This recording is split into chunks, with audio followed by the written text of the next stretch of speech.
Canal Capital presenta Feria del Libro de Bogotá.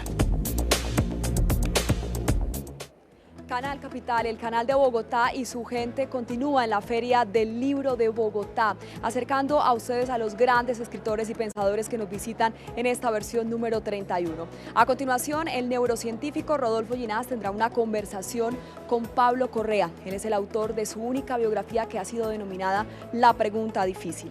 Recordemos que Rodolfo Ginás es el científico colombiano más importante en la actualidad por los aportes que ha hecho al estudio del cerebro. Bienvenidos. Buenas noches a todos. Desde hace 7 años, la Feria Internacional del Libro de Bogotá, nuestra Filbo, viene preparando para todos sus públicos una serie de charlas que desde el momento mismo en el que son pensadas, pretenden ofrecer a ustedes, nuestro público, una de las grandes posibilidades que contiene la lectura, la de tener un diálogo afectivo con el mundo. Muchas veces es tranquilo, muchas veces es desafiante, pero nos da pie para repensarnos y repensar nuestro lugar en él. Este año, el hilo conductor de todos los eventos son las emociones.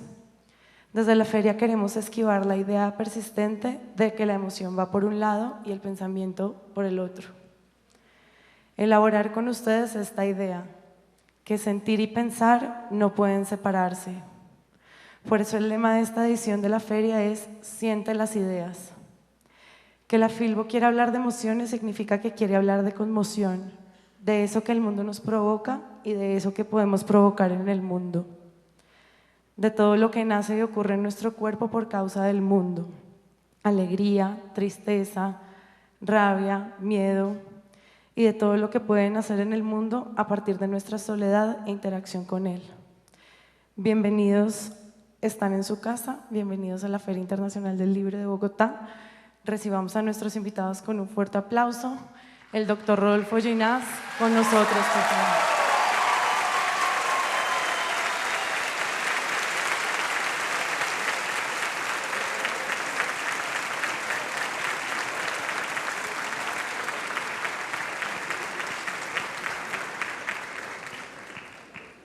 Buenas noches nuevamente. Penguin Random House, Grupo Editorial, Revista Semana, Señal Colombia y la Feria Internacional del Libro de Bogotá les da la bienvenida al foro Rodolfo Ginás, La Pregunta Difícil. En esta pregunta contamos con la presencia del neurocientífico Rodolfo Ginás, quien compartirá el escenario con el periodista y escritor Pablo Correa, el maestro Edgar Puentes, el médico Roberto Amador, la Orquesta Sociedad de Música de Cámara de Bogotá y el equipo documental de Señal Colombia. Para iniciar, tendremos la presentación del libro Rodolfo Ginás, La Pregunta Difícil, en la que su autor, Pablo Correa, conversará con el neurocientífico colombiano más importante de todos los tiempos, Rodolfo Ginás Riascos. A continuación, el maestro Edgar Puentes y el médico Roberto Amador, en compañía de la Orquesta Sociedad de Música de Cámara de Bogotá, nos presentarán el concierto Cerebro, un experimento que demuestra que la música es el lenguaje del cerebro. Para finalizar, presentaremos el documental Ginás, el cerebro y el universo, producido por Señal Colombia, el cual presenta en detalle la vida del doctor Ginás, sus gustos y su pasión por la ciencia. Comenzamos el foro con la presentación del libro Rodolfo Ginás, La Pregunta Difícil. Pablo Correa Torres es periodista y literato de la Universidad Javeriana. Es editor de Salud, Ambiente y Ciencia de El Espectador.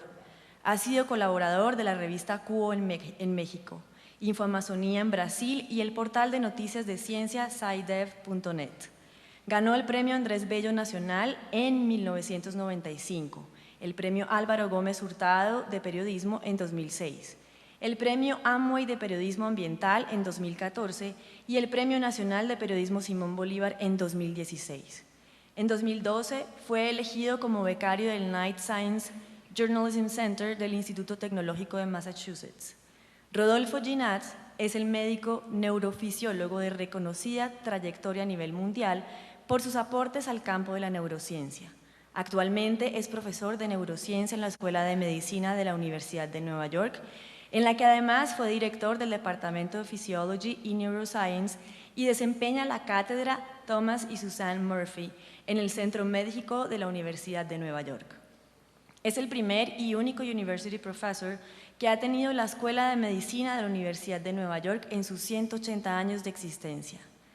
Este título le permite dar cursos a nivel universitario en cualquier área del conocimiento humano. También dirigió el programa del Grupo de Trabajo Científico Neurolab de la NASA. Entre las distintas aportaciones por las que es conocido se encuentran sus trabajos sobre fisiología comparada del cerebelo, las propiedades electrofisiológicas intrínsecas de las neuronas con la enunciación de la hoy conocida como Ley de Ginás y sobre la relación entre la actividad cerebral y la conciencia. Bienvenidos.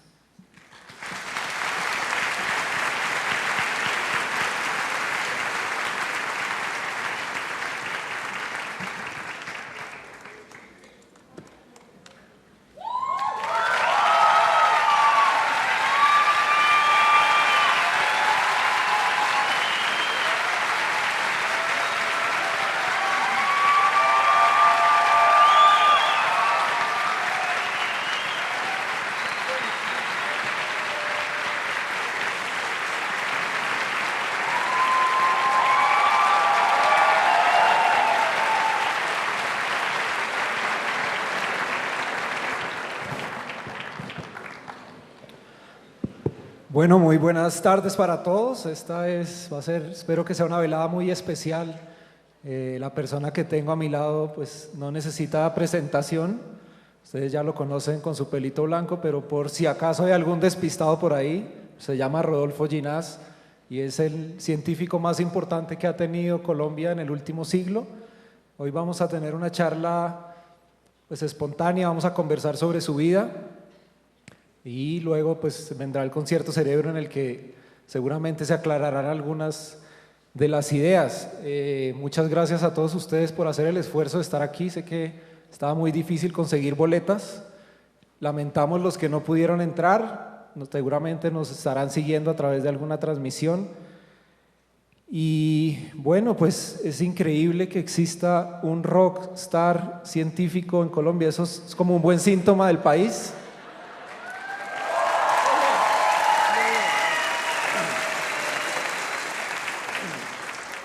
No eche paja ahora.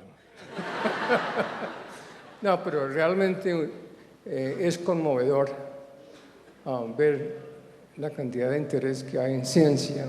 Para mí esto es increíble, porque hace algunos años algo así no podía pasar. Entonces implica una evolución intelectual en Colombia fantástica. No se le puede pedir más a un grupo humano. Este es mío. Bueno, listo. Bueno, la Bogotá en la que nació el doctor Ginás en 1934 era muy distinta, tenía unos 300.000 a 400.000 habitantes. Los presidentes de Colombia en esa época se podían ver caminando por la Plaza de Bolívar y no con escoltas como ahora. A la gente no les robaban los teléfonos porque no los llevaban en los bolsillos, sino que les tocaba hablar desde la casa. Y esa fue la Bogotá en la que nació el doctor Ginás, pero tan pronto nació se lo llevaron para Barranquilla y en Barranquilla vivió sus primeros 4 años. Y a los 4 años ocurre algo muy interesante y es que su abuelo, que él viene de una estirpe de médicos, su abuelo fue médico, un psiquiatra muy famoso, su papá era médico, un médico que se especializó en cirugía de tórax y tuberculosis. Bueno, él es médico, sus hijos son médicos, pero ese abuelo lo visita en Barranquilla y ocurre una conexión muy especial entre el abuelo y el nieto, y el abuelo le pide a los papás que lo deje traérselo a Bogotá un año y emprenden un viaje juntos por el río Magdalena, y el doctor Ginás dice que ese viaje nunca se le ha olvidado. Fue ahí donde nació el científico, en ese viaje. ¿Por qué es que no olvida ese viaje? No, la situación es que es tan difícil explicar la importancia que es para un niño de 4 años un viaje de Barranquilla en la Magdalena. Entonces yo les estaba contando, recuerdo ir con mi abuelo y ver un barco con una rueda atrás y que nos vamos a meter en eso y vamos a ir a Bogotá. Dice, pero hay una cantidad de agua, ¿no? Dice, sí, pero ¿y no se hunde? No, no se hunde. ¿Y cómo funciona? Dice, no, pues es que atrás hay esta rueda que empuja el agua. Dice, ¿y por qué se mueve? Si empuja el agua, ¿por qué se mueve el bote? ¿Por qué se mueve el barco? Y no, porque si un pedazo, un poco de la energía se va a mover el agua y otro se mueve el barco. Dice, pero qué cosa tan increíble. A ver, muestre, pues nos metimos en la cuestión. Entonces, mi abuelo le dijo al capitán que es que el niño quiere saber, pues no cómo es la vaina, pues no. Aquí ya no se dice vaina, creo. Bueno. Todavía. Todavía se dice vaina, bueno. Entonces, claro, sentamos y resulta que había el vapor y salía un émbolo y salía y entraba y daba la vuelta, pues no. Dice, pero es increíble, estamos flotando en la mitad del río, sí, y no se va a hundir. Dice, no, eso no se hunde. Entonces, no, ese momento es perfectamente inolvidable para mí, porque habían tantas cosas nuevas y especiales que estaban pasando a una enorme velocidad.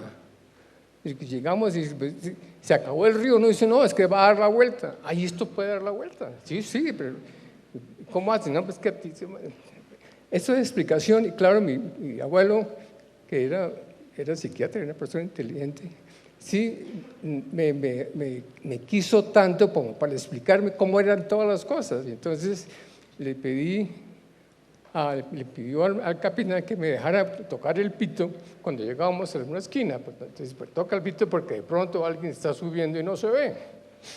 Pero el problema para mí grave eran los caimanes. Esos pobres animales, pero cómo los tratan de mal en esta agua, pues parece barro. Decía, no, mi hijo, no hay problema, ellos viven ahí, ¿no? Bueno, y los ojos, pues no le arden los ojos y como no pueden hacer así, entonces, ¿no? Decía, pobrecito, decía, no te afanes, hijo, porque es que resulta que tienen 3 párpados, uno de arriba, otro abajo, y luego una especie de limpiavistas, sin 3. Entonces, no te afanes que no tienen dolor de ojos, porque claro, si uno se cayera ahí, pues imagínense qué cosa tan espantosa. Bueno, el viaje fue mágico, por muchísimas razones, repito, porque había una cantidad de jungla, pues había toda clase de cosas, salían animales y había todo tipo de árboles, y de pronto se terminó el viaje, entonces hubo que ir a subir a Bogotá. Bueno,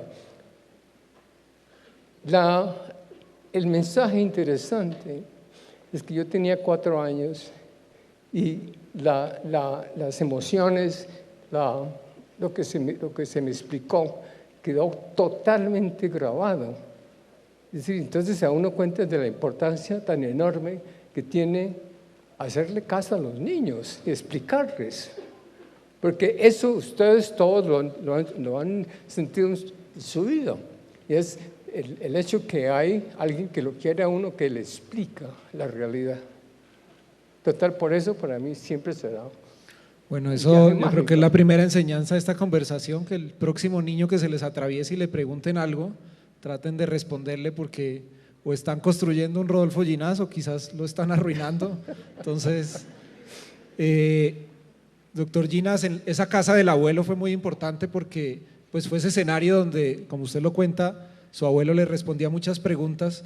Me gustaría que compartiera con el auditorio la anécdota del trancapuertas. Había un aparato ahí con el que su abuelo trancaba la puerta y usted dice que ese fue uno de los descubrimientos científicos más importantes que hizo en su vida. No, esas charlas son interesantes porque hay tantas cosas que contar. Una de las cosas que hay que contar es que mi abuelo era una persona muy conocida, un psiquiatra muy bien, pero además una persona sumamente rara. Él estudiaba, escribía encima de un cajón en el cual había una mecedora. Entonces se ve que subiste la mecedora y se ponía una cachucha azul con la vista para atrás. Entonces, y a mí yo también quiero, entonces le vamos a poner una silla al lado mío, entonces usted pinta mientras yo escribo. Ese era un comedor. O sea que el comedor tenía una puerta con un resorte, y en el resorte para que no se cerrara, había un dragón. Pues un dragón con una cola grande. Y le decía, papadito, ¿y eso qué es? Dice, mijo, eso es un dragón para que no se cierre la puerta. Dice, no, aquí hay gato encerrado porque se le mueve la cola. ¿Cómo se dice eso? No puede subir y bajar la cola. Dice, mira, es un dragón que permite o que impide que la puerta se cierre. Y no, aquí hay gato encerrado. Entonces, mira, esta vaina, ¿qué puede ser? Y de pronto descubrí que cuando se movía la cola, se le cerraba la boca.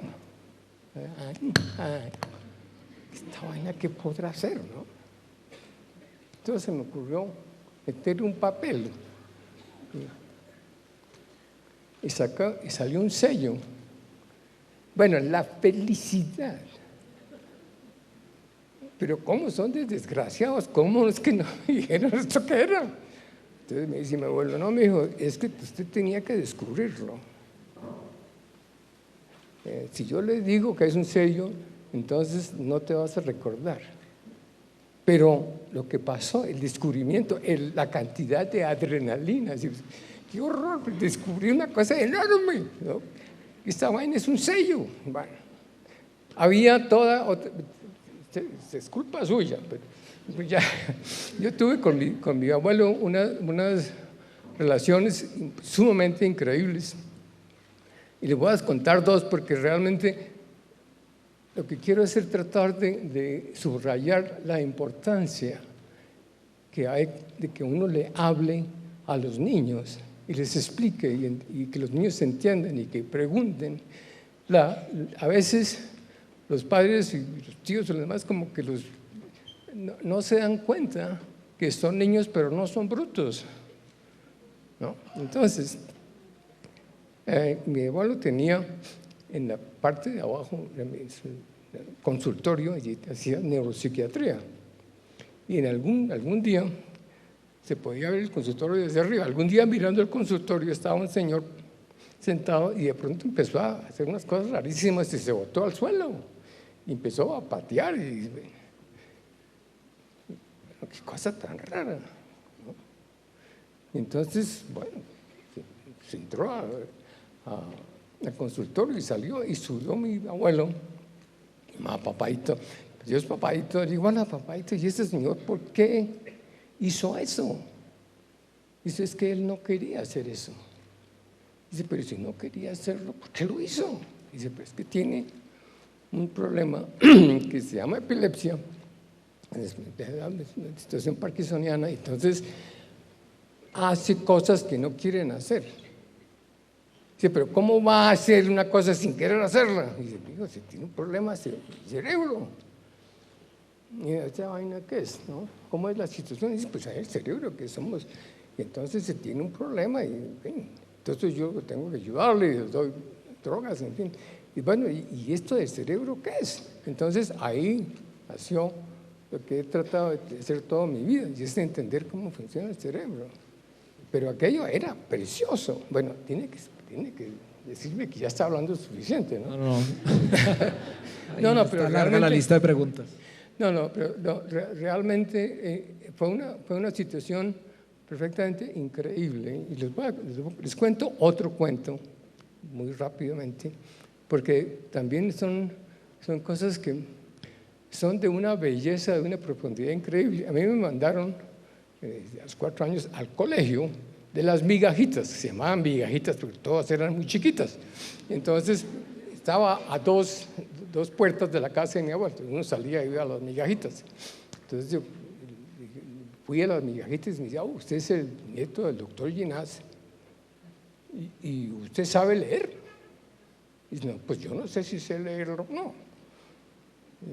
Entonces me dieron un libro, abrí el libro y vi pues un loro y un tomate. Dije, yo sé leer. Aquí dice, el loro come tomate. Y dice, no, pues un momentico, entonces aquí ¿qué va a pasar? Hasta hay un loro y un tomate, ¿qué va a pasar? ¿Quién se va a comer a quién? Dice, sí. No, sí, pero es que eso es lo que no dice. Dice, no, pues yo me voy a mi casa porque ustedes me están maltratando. Entonces, llegué a la casa llorando. Dice que me dicen que no sé leer. Dice, mi hijo, pues usted sabe leer. Dice, sí, yo abrí el libro, había un loro y un tomate. Yo expliqué que el loro come tomate. Dice, no, es que eso no es leer. Entonces, ¿eso qué es? Eso es describir lo que estás viendo. Leer es esto. Si yo miro ahí, pues yo no veo nada. Entonces dice, hay unos garabatos, ahí no sé. Dice, no, pues esas son letras. Y resulta que las letras representan sonidos. Dice, ¿por qué no pintan las cosas en vez de hacer esta bestialidad? Dice, pues, no, es que resulta que con las letras pues, se pueden hacer palabras. Dice, pues no es más fácil pintar. Dice, no. Me explico. Imagínate, me dice mi abuelo, imagínate que me tengo que ir y me voy y tú quedas en la casa y tú te da porque quieres un gato verde. Pero cuando yo llegue, tú no vas a estar aquí, entonces me podrías dejar un mensaje y el mensaje tendría que ser, quiero un gato verde. Entonces el problema es que tienes que buscar un color verde y luego tienes que pintar un gato que parezca un gato y luego tienes que decir de algún modo pintar que quieres uno. Entonces hay o esa posibilidad o utilizas letras que son una manera diferente de decir las mismas cosas. Entonces, gato. Entonces, ¿qué es más fácil? ¿Escribirlo o pintarlo? Y dije, no, pues definitivamente. Pues, si solamente 28 letras, con las 28 letras puede decir lo que quiera. Quiero un gato verde con ojos amarillos y con 3 piernas. Y te vas y yo lo leo, pero vaya a pintarme usted un gato con 3 patas. Total, tuve que aprender a leer. No, definitivamente fue lo más fácil. Pero les cuento esto porque en realidad la relación que existe en aprender, más que todo existe en la generación de contexto. Y yo sigo pensando y sigo hablando y sigo peleando con todo el mundo. No enseñen sin contexto, porque se olvida, porque nunca se entendió, porque nunca fue propiedad de uno. Creo que ese mensaje es muy importante, digamos, escribiendo este libro que tuve la oportunidad de pasar 3 años leyendo sobre las cosas del doctor Ginás, hablando con él, al margen de su tarea como científico en Estados Unidos y de la que vamos a hablar más tarde, pues como él lo acaba de decir, ha sido una persona obsesionada con que la educación de nuestro país mejore y creo que ese ha sido uno de los grandes regalos que él le ha dado a Colombia y es que se ha esforzado y ha tratado de sacar adelante muchas cosas. La existencia de Maloca en gran parte se debe a él y durante 20 años ha acompañado ese proyecto y eso se ha replicado y ha hecho que otros niños existan otros centros interactivos de ciencia y también dirigió y él fue el que propuso al presidente César Gaviria en el 93 la idea de crear una comisión de sabios en la que estaba García Márquez, Ángela Restrepo de Medellín, otras personalidades de esa época para formular un plan y transformar la educación de Colombia. Y aún hoy, el viernes que fui a recogerlo al aeropuerto a las 10:30 de la noche cuando llegó, bueno, venía era hablando de que él iba preguntando por Maloca, con nuevas ideas para Maloca, trabajando por Maloca, preguntando por un proyecto que él siempre ha tratado de sacar adelante sobre educación. Y yo pensaba, doctor Ginás, 30 años luchando por la educación en Colombia, ¿no se siente frustrado porque los políticos y la sociedad no termina de aceptar y comprender esas ideas? No, yo no me siento frustrado, me siento triste que no haya podido explicar con suficiente claridad de qué estamos hablando. Estamos hablando del futuro de Colombia. Colombia es simplemente un pedazo de tierra. Lo que vale de Colombia son los colombianos. Y resulta que los colombianos no se educan lo suficiente para poder competir con el resto de la humanidad. Eso a mí me parece algo inaudito, porque realmente educar no es tan difícil. Y me da tristeza realmente que hayan pasado tantos años y que no se ha podido implementar un sistema que me parecía sumamente básico, de simplemente enseñarle a los niños a pensar de una manera muy sencilla, de reproducir la historia de la humanidad. De modo que los niños en primaria entienden cómo fue la edad donde los humanos eran cazadores, recolectores. ¿Qué tipo de problemas podían solucionar? No sabían contar, porque no necesitaban contar. Si conseguí 3 o 4 pues, animales, pues, ¿no? Pero entonces digo, ¿por qué no explicamos qué pasó en ese momento y luego qué pasó en el siguiente momento, cuando los humanos empezaron a hacer agricultura pequeña? Entonces tenían una casa y en vez de ir a buscar cosas, simplemente las tenían enfrente. Pero entonces ahora sí hay que contar, porque uno sabe, uno entiende 1 a 7, pero más allá de 7 hay que contar.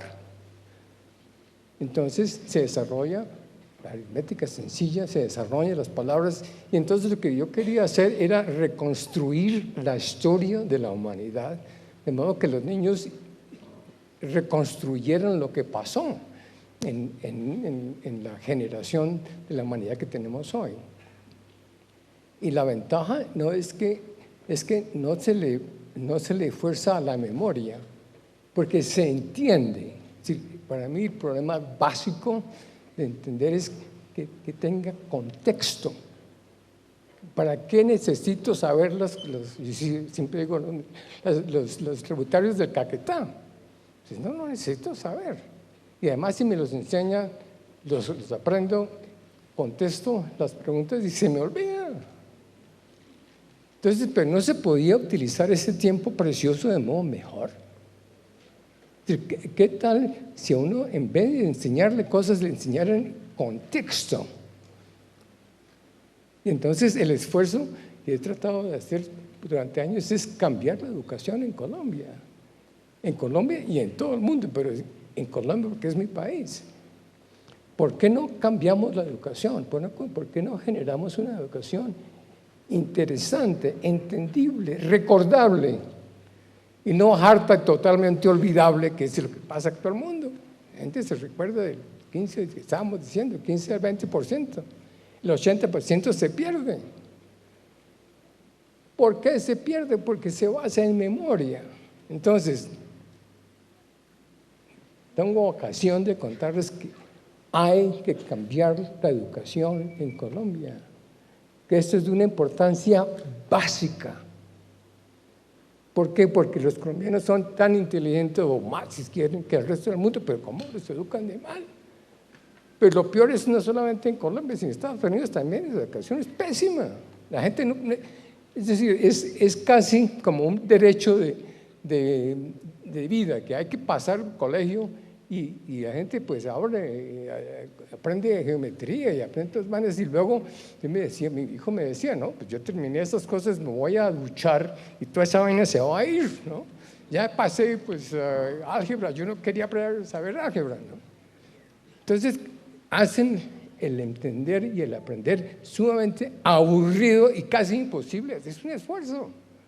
Entonces, ¿para qué les cuento todo esto? Porque yo he estado tratando, y creo que esta vez se puede hacer, cambiar la educación y hacer una educación un poco diferente, por lo menos un curso, donde en cada año se genere un entendimiento del contexto de lo que están aprendiendo. Y tenerlos ustedes aquí es importantísimo porque me da la ocasión de explicar por qué toda esta pasión. Porque podríamos ser muchísimo mejor si nos dieran el chance de entender las cosas bien, en vez de tratar de memorizarlas. ¿Qué tal? Muy bien, ahí vamos. ¿Se está escuchando bien atrás?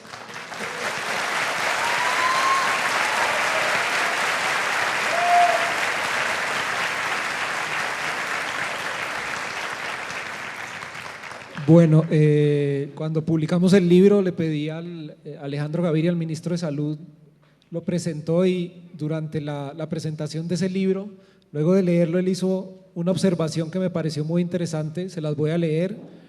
Él decía que en el libro que él descubrió que había un atributo de la personalidad del doctor Ginás que resaltaba sobre todas las demás, y era el arrojo, la seguridad en sí mismo. Ginás es la antítesis del intelectual periférico, no tiene miedo, no es Caldas temblando ante Humboldt, ni Patarroyo abrumado por su origen, por su condición de hombre de ciencia del tercer mundo. Cuando era un joven estudiante de medicina, se empecinó en ir a visitar al famoso neurofisiólogo y premio Nobel suizo Walter Hess. Entonces dice Ginás, me aparecí por el instituto, les expliqué que era un estudiante de medicina, les pareció fantástico, no habían visto un suramericano. A mí me llamó mucho la atención esta mención y creo que aquí hay algo muy importante y me gustaría que el doctor Ginás lo comentara. Lo acaba de decir, o sea, el hecho de que estemos en Colombia, desde que nacemos nos dicen que vivimos en un país del tercer mundo y siempre hay desde el lenguaje, desde la cultura, un intento de hacernos sentir menos, pero él es una muestra clara de que eso no debe ser así porque no hay ninguna razón para que sea así. Y los jóvenes, todos pues que tienen la posibilidad de convertirse y tenemos la posibilidad de que cualquier niño se convierta en un gran científico. ¿Cómo se forma un científico y esa autoconfianza? ¿Cómo podemos trabajar en ella? Cuento un poquito el cuento con Hess, porque realmente fue muy interesante. Yo encontré un libro de Hess que se llamaba Das Fischerhirn, en alemán, el hipotálamo. Entonces dije, hombre, que puede ser interesante visitar el Piscueste, ¿no? Entonces, bueno, me conseguí la manera de ir a Europa y fui a Suiza y me presenté.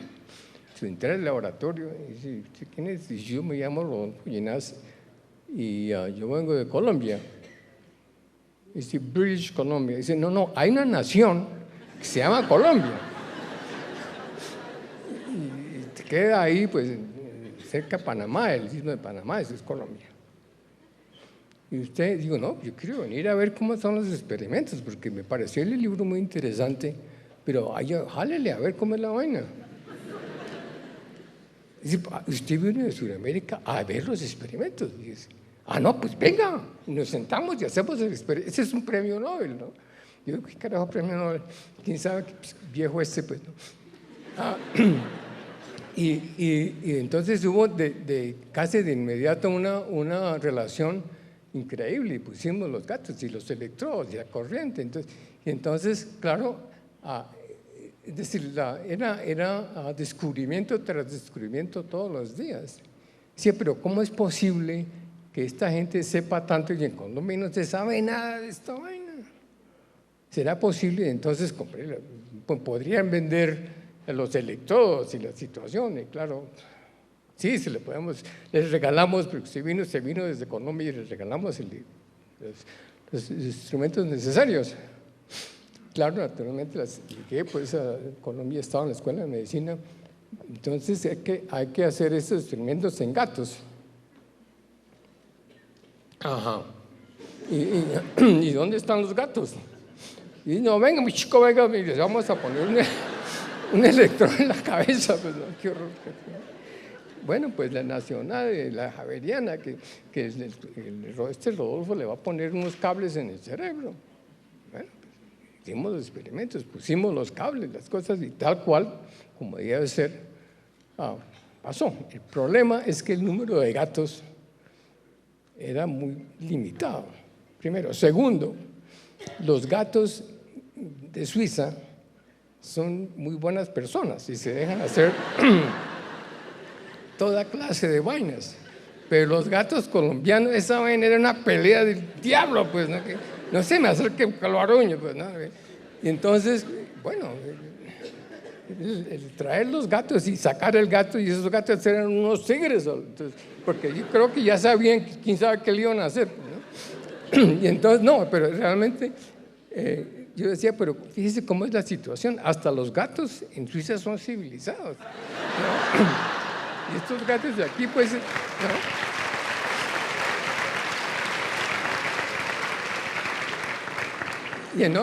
Y estos gatos de aquí, pues no, a mí conmigo que no, busque otro, ¿no? Pero a mí no. La estructura social, la estructura científica era totalmente diferente en los dos países. Pero con Rosas y con Federici, que fueron mis profesores, hicimos toda clase de cosas, aprendí toda clase de situaciones. Supimos que había que hacer el propio equipo en Colombia, entonces una fabriquita pequeña de electrónica, hacíamos simuladores, en fin. Y llegó un momento que me gradué de medicina y me fui a hacer neurocirugía en Boston.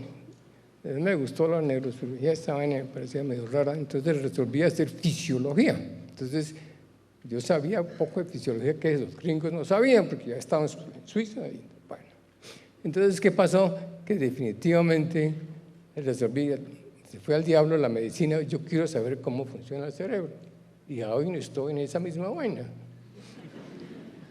Bueno, ahí le tengo una pregunta, les resumo para llenar algunos vacíos de la biografía de él. El doctor Ginás se graduó del Gimnasio Moderno, ahí entra a estudiar medicina en la Universidad Javeriana, es del periodo del que estábamos hablando. Cuando termina medicina, arma sus maletas y se va para Boston y es ahí donde descarta que no quiere ser neurocirujano, sino que empieza a interesarse por esos científicos que a mitad de siglo estaban empezando a investigar cómo es la transmisión entre una neurona y otra, y usaban equipos de electrónica y empezaban a meter unos cablecitos ahí en las células para ver cómo eran esas corrientes eléctricas, y empieza como a interesarse por todo esto. Y uno de sus primeros maestros en Estados Unidos es un italiano, Carlo Terzuolo, que le decía, también le dejó una enseñanza que creo que nos sirve a todos nosotros, que la resumía muy bien, y era: lo que un bruto puede hacer, otro bruto también lo puede hacer, por favor, vaya, hágalo usted. ¿Cómo era esa? Era lo que hacía con Carlo. Le cuento, fue una situación sumamente interesante, porque estaba en Boston, iba a hacer neurocirugía, me agarré con los neurocirujanos que me parecían un poco primitivos, en fin. Eso ha cambiado mucho, ¿no? Entonces dije yo, esa neurocirugía es una vaina sumamente rara, yo voy a tratar primero de ver cómo funciona el sistema nervioso. Entonces pasó por casualidad, estaba en Harvard, pasó por casualidad Terzuolo, y estaba haciendo cosas interesantes. Entonces le dije, profesor Terzuolo, ¿por qué no me voy con usted? Y hacemos experimentos. Digo, claro, Rodolfo. Me conseguí un grant de la NIH y nos fuimos a hacer experimentos. Decía, yo le digo cómo se hace, pero usted tiene que hacerlo. Hace 5 gatos a la semana. Se hace experimentos todos los días. Por la mañana va con el gato, lo anestesia, le abre la cabeza, le pone el electrodo, termina la situación, se cerebra y lo pone en la heladera. Y pobres gatos, ¿no? Bueno, pero en fin, eso hay que hacerlo. Y entonces hubo un momento muy precioso donde Carlo Terzuolo simplemente dijo, mire, vaya y haga sus vainas y me cuenta. Encontró. Entonces ya, pues, con esta posibilidad abierta, vamos a ver cómo funciona esta vaina en realidad, ¿no?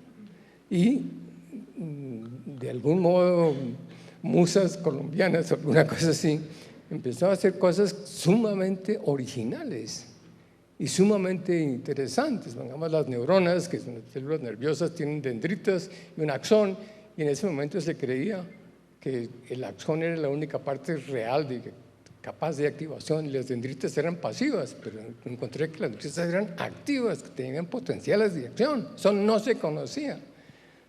Entonces pelea con Terzuolo y dije, no puede ser el axón. Entonces, bueno, vamos al tablero. Bueno, entonces descubrimos que había excitación dendrítica. Y peor todavía, que había una cosa que se llamaba inhibición dendrítica. Entonces, había potenciales de acción dendríticos, inhibición dendrítica. Totalmente nuevo, no tiene que ver con nada. Entonces,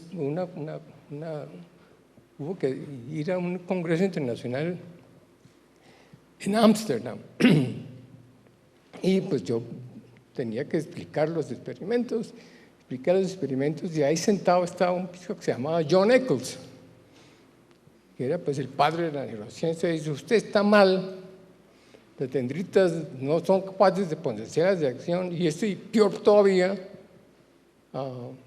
que haya inhibición. Yo digo, me da mucha vergüenza, pero aquí están los experimentos. Y no es negociable. Lo que estamos diciendo es, esto fue lo que encontramos. Y dice, no, pues esto es gravísimo. ¿Por qué no se viene y trabajamos juntos en Australia para que vea cómo se hacen las cosas? Fuimos a Australia, hicimos los experimentos y lo primero que hicimos fue confirmar que hay potenciales de acción en las dendritas y que hay inhibición dendrítica. No. ¿Y usted cómo sabía? Pues si los experimentos, y yo se los mostré. Sí, pero eso es perfectamente diferente. Entonces, ¿qué pasó? Que por suerte y por terquedad, por todas esas cosas, se estableció una relación muy linda con el profesor Eccles y me decía, pues, es alumno increíble. Y no, en Colombia todo el mundo es igual, es que ustedes no los conocen. Bueno, no,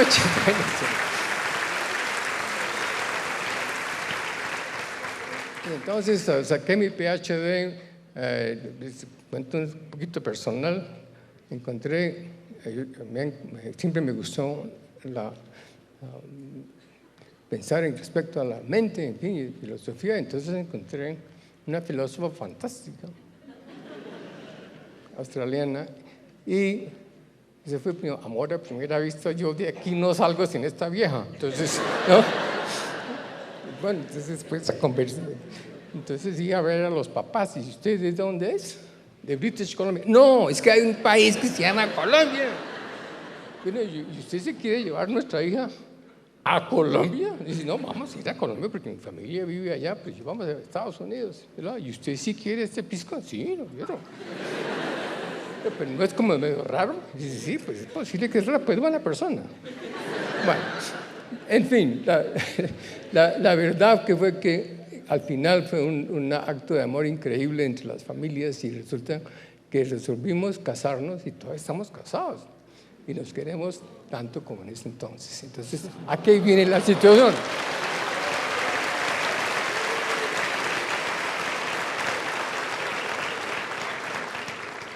Y la situación es que hasta Australia podemos llegar y casarnos, para que se den cuenta. No, realmente todas esas historias son increíbles, ¿no? Porque en ese momento era inusual. No había nunca un latinoamericano. Y entonces, claro, me decían, pero usted dice, pero yo es como ustedes, tal cual. Y si quieres se los muestro, ¿no? Entonces, no, pero realmente se estableció una situación de gran reconocimiento y como si fuera una familia perdida. Ahora muchos colombianos van a Australia, pero cuando yo fui era el único latinoamericano que había aparecido en Australia, en esa universidad. Total, les cuento todas estas cosas porque son de esas aventuras que hacen la vida. De eso se hace así la vida. Esas son las cosas que al fin uno viejo como yo, son las cosas que uno se recuerda y que ama. Entonces el segundo paso fue llegar a Estados Unidos, el profesorado. Bueno, pero antes de que se vaya para Estados Unidos les tengo una pregunta. Aquí, ¿quiénes son del club de millonarios? Levanten la mano. Santa Fe. Bueno, están como parejos. Resulta que este profesor John Eccles, que fue premio Nobel, o sea, el doctor Ginás apenas llega a Australia, a los 4 o 5 meses gana el premio Nobel, se vuelve una figura mundial y a pesar de esa estrecha amistad tenían una gran diferencia y es que John Eccles, formado pues en otra época también, era un dualista, entendía la mente de una forma dual y el doctor Ginás siempre se ha declarado como un monista, que la diferencia entre dualistas y monistas es tan amplia, grande como la de Millonario y Santa Fe. Entonces quiero que les explique por qué es que siempre se declara como un monista. Es decir, esto es un poco complicado porque no solamente es un concepto científico, sino tiene algunos aspectos sociales, en fin. Yo inclusive de niño, no entendí muy bien la cuestión de la religión, ¿no? Me parecía un poco compleja. Y entonces mi mamá me llevaba a la iglesia, mi hijo, que tiene que hacer. Digo, no entiendo la necesidad de rezar si Dios lo sabe todo. ¿Para qué tengo que decirle si él sabe? Entonces, pero Rodolfo, que si no. Entonces, con el pasar del tiempo, yo me hice más y más no religioso. Y bueno, nos queremos, somos decentes, no matamos porque vaya a ir a mandarle uno al infierno. Y le decía, mire, hay solamente un mandamiento. El mandamiento es querer al prójimo como a sí mismo. Si uno quiere al prójimo como a sí mismo, los demás mandamientos no se necesitan. Porque uno no va a robarse, no hurtar, pero si lo quiere como a uno mismo, entonces no hay necesidad. Ya empezó con sus vainas, Rodolfo. Y dice, pero sí, es que es verdad, ¿para qué tienen tantas vainas, no? Bueno, entonces, llegué a Canberra y me dice, ¿usted cree en Dios? Digo, mire, yo poco, más bien, yo no veo la necesidad. Digo, porque yo soy muy católico. Bueno, mi mamá también es muy católica, mi papá también. Pero yo nací, pues, raro, ¿no? Pero de todos modos, como vamos a hacer ciencia, no importa. Y entonces empezó la situación de cómo es la cuestión de la conciencia, de la cognición, en fin, y entonces, pues, que tiene alma, que no tiene alma. Decir, no, para mí lo más sencillo es simplemente pensar que la cognición, la capacidad de entender, de recordar, es una propiedad del sistema nervioso. Y hicimos la paz, usted cree en sus bandas, yo creo en sus bandas, vamos a hacer experimentos. Y esa ha sido la historia de la vida de muchos de nosotros, que realmente mi respeto por la gente religiosa es absolutamente total, y espero que sea mutuo. Así que yo respeto a usted su punto de vista, usted me respeta a mi punto de vista, pero lo importante es que nos queramos, aunque tengamos diferentes puntos de vista. Y si eso se hace, y si eso se pudiera hacer, la sociedad sería fantástica, ¿no? Entonces, para terminar la historia aquí, llegamos a la situación de que definitivamente íbamos a trabajar juntos, que él tenía su postura religiosa, yo tenía la mía. Hay que creer en la evolución, decía, ¿estás seguro? Y claro que eso es lo más sencillo, ¿no? Afortunadamente ahora, ¿sabes? El Papa resolvió que el Big Bang y todo esto, la evolución, entonces es verdad, entonces ya no hay problema, pero en ese momento, mira, ¿quién sabe? ¿No? ¿Qué diablo se le metió en la cabeza? Dice, no, si se me metió el diablo, pues son amiguísimos, no hay problema. Bueno, muy bien. Yo creo que ese es uno de los primeros pilares para entender la ciencia del doctor Ginás, entender que es un monista, es decir, que va a entender el sistema nervioso como un sistema que genera propiedades, y esas propiedades, entre ellas pues la cognición y todo, no es algo que viene de afuera. Ese es yo creo que un primer pilar. Y el segundo tiene que ver con otra división en la historia de la ciencia, y es una división entre los que han pensado que la realidad y todo lo que vemos entra a través de nuestros sentidos, y digamos los sentidos funcionan como una cámara fotográfica, desde los ojos o cualquiera de los otros sentidos, esa información entra y se proyecta como en un teatro interno. Eso es una de las ramas, pero hay otra que es la que defiende el doctor Ginás, y es que, y él lo dice de una forma muy bella, el cerebro no es una cámara fotográfica, es una máquina para soñar. Entonces, como nos quedan 5 minutos, en dos esa palabras, va a ser una de las últimas preguntas. ¿Cómo funciona el cerebro? No, la situación realmente era muy directa. Es decir, me acuerdo cuando fui a la escuela de medicina, que la luz llega al ojo, y del ojo va al nervio óptico, del nervio óptico va al tálamo, y del tálamo va a la corteza, y entonces la corteza ve. Entonces, un momentico, esto no puede ser verdad, porque resulta que la corteza tiene más conexiones que regresan al tálamo que los que llegan. ¿Por qué? Si la corteza ve, ¿por qué esa relación tan extraña? Primero. Segundo, ¿pero y qué? ¿Y los pájaros no ven? Pues que no tienen corteza. ¿Y los peces? ¿Y las moscas? ¿Y todos ven? Sí, parece que ven, ¿no? Entonces no me echen paja, entonces no es como ustedes piensan. Entonces ahí empezó el problema de cómo funciona el sistema nervioso. Y realmente ya estamos todos de acuerdo que la corteza simplemente es uno de los estadios y que realmente nosotros vivimos en la parte de arriba de lo que se llama el tallo cerebral. ¿Para qué sirve eso? Para entender, pero para hacer mejor medicina, para entender cómo es la situación. Entonces, eso ha sido una de las cosas que he estado estudiando hace muchos años. Cómo es que se genera el acto cognitivo, cómo lo genera el sistema nervioso. Y la segunda situación es, ¿somos los únicos? ¿A qué velocidad se hace? Pero si es continuo, no es continuo, no está pendejo. ¿Cómo va a ser continuo si yo veo televisión y parece que es continuo, pero son una foto detrás de otro? No me eche paja. No es continuo, es discontinuo. Lo mismo con el cine y lo mismo con la visión de todos los días. Y lo mismo con los ensueños. Y entonces les digo, mire, ¿cómo se atreve el pisco ese? Ese no tiene miedo. El sistema nervioso tiene dos propiedades importantes. Se mueve a 10 por segundo y piensa a 40 por segundo. Independiente si uno es persona, mico, pez o mosca, todos tenemos las mismas propiedades. Eso, todavía estoy peleando con eso, pero eso es verdad. ¿Y eso por qué es interesante? Porque nos da el valor real de lo que somos. Que no somos ángeles, somos seres humanos. Punto de vista.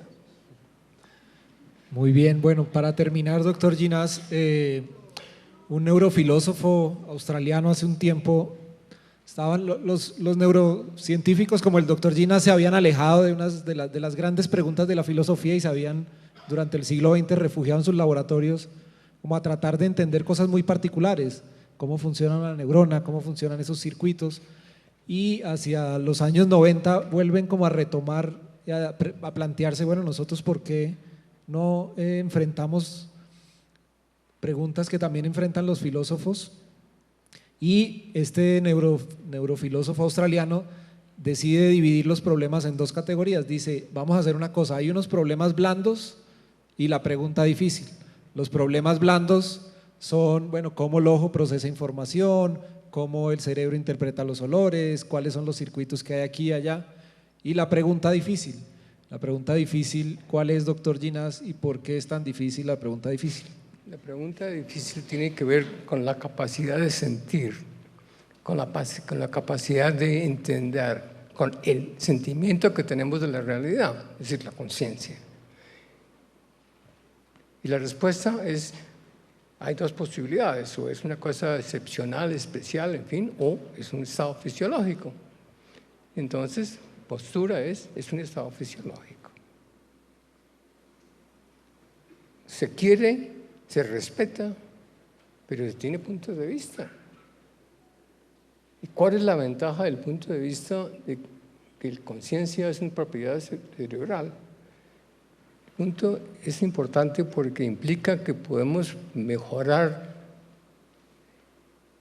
las enfermedades cerebrales, podemos entender realmente lo que somos y no simplemente pensar que es suficiente creer. Yo me caracterizo porque nunca creo en nada si no lo puedo medir, pobrecito, pero así es la vida. Y eso es lo que los científicos hacen, tratar de asegurarse que lo que dicen es tan cercano a la verdad como sea posible. Bueno, muchas gracias. Les pido un aplauso para el doctor Ginás.